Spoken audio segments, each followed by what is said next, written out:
আসসালামু আলাইকুম। আমন্ত্রণ ঢাকা টিভির জয়পুরহাটের কালাই সংবাদে। আপনাদের সাথে আছে আমি অনন্যা রাজবংশী। সংবাদে শুরুতেই জানিয়ে দিচ্ছি শীর্ষ সংবাদ। জয়পুরহাটের কালাইয়ের মাধ্যমিক স্তরের শিক্ষা প্রতিষ্ঠান জাতীয়করণের জন্য মানববন্ধন ও স্মারকলিপি প্রদান। শুনছিলেন শিরোনাম, এবার বিস্তারিত।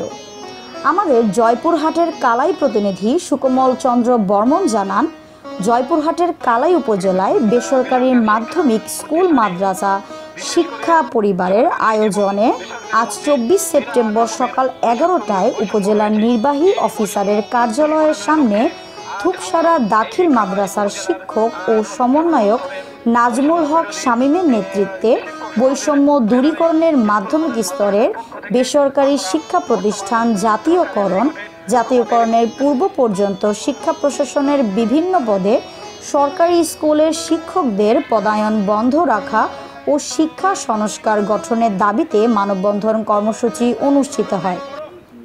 এই মানববন্ধনে বক্তব্য রাখেন হাতিয়র কামিল মাদ্রাসার অধ্যক্ষ আলহাজ মোহাম্মদ আমিনুল ইসলাম, থুপসারা দাখিল মাদ্রাসার সুপার মতিউর রহমান, কালাই বালিকা উচ্চ বিদ্যালয়ের প্রধান শিক্ষক আবু রায়হান, গড়াইল দাখিল মাদ্রাসার সুপার আশরাফুল আলম, মলমগাড়ি হাট বালিকা উচ্চ বিদ্যালয়ে মোদাসেক আলী, পুনট উচ্চ বিদ্যালয়ের প্রধান শিক্ষক মতিউর রহমান সহ আরও অনেকে। মানববন্ধনের বক্তারা প্রাথমিক শিক্ষা প্রতিষ্ঠান জাতীয়করণের জন্য এক দফা দাবি পেশ করেন। উক্ত মানববন্ধন শেষে উপজেলা নির্বাহী অফিসার জনাব শামীমা আক্তার জাহান বরাবর সকল অধ্যক্ষ শিক্ষক সহ স্মারকলিপি প্রদান করেন। বেসরকারি শিক্ষা প্রতিষ্ঠানে বিশেষ করে সরকারি এবং বেসরকারির মধ্যে বিরাট রকমের বৈষম্য রয়েছে।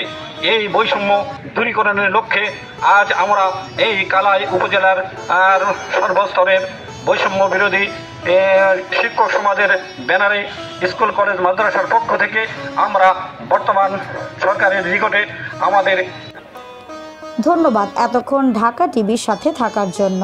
ঢাকা টিভি নিজে দেখুন, অন্যকে দেখতে উৎসাহিত করুন। সবার আগে সর্বশেষ সংবাদ জানতে ঢাকা টিভির সাথেই থাকুন। ধন্যবাদ সবাইকে।